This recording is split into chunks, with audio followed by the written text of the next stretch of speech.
mo lang sa yung mga i-raise pa natin para lahat lumakas.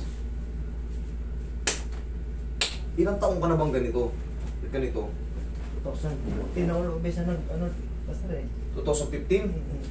Bah, matagal na eh. Galing ba maglaro ng basketball yan? No? Hilot-hilot lang, tapos ano konti, tapos sobrang pagod na rin mo balik.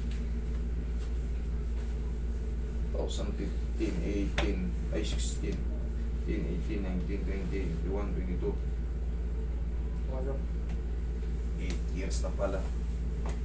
Puro doktor na kasi niya, tapos ano yung puro gamot lang binigay, wala namang Kailangan talaga makabalik yung mga ano, doon yan nagkanda leche-leche. Pag wala tayo yung passage joint natin, wala sa timing. Kumbaga wala, may magkanda, ipit-ipit kasi ano mo yan. Mga nerve mo dyan, root nerve. Yun ang pinakamalaga yung root nerve kaya humihina yung buong katawan mo. Yun yung direct to the brain.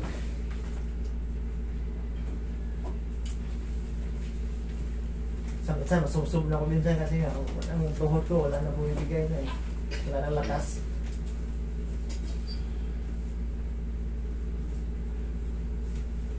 Ngayon, susubukan natin ulit doon.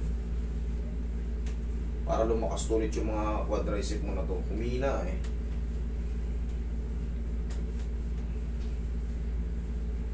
One to 2 days, makakaramdam ka pa ng ano. Skerot po. O, yung mga pain-pain pa ng konti. 3 to 4 days, yan na. Mapapahinga na yan. Yan, dyan ka na pwedeng ano, mag-pull. Okay, sige tayo. Yan, dyan mo. Sabay tayo rito. Ganito ka. Okay, konti lang. Yan. Sakit? Okay na. Hindi naman pa, yung alay pa konti.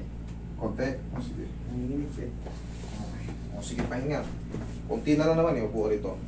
Kailangan mo muna makapahinga. Magsusubside na yung mga adjustment. Tapos, ang pinaka-the best na gagawin mo yan, kapag gising mo sa umaga, yung pinagawa ko sa'yo, yun lang, tapos saplusan mo lang ng pawyaw mo. Ganun lang muna araw-araw. Hanggang sa mga susunod na linggo, sunod-sunod lang, dire-diretso lang. Basta pagising mo, kahit paano galawin balakang mo. Isang beses na po. Tag-isa, 1, 2. Yun lang, tapos saplusan mo ng paw. Okay? Sige, ganun lang palagi. Tapos yung tuhod mo, ayos na yan din yan. Inano ko na yan.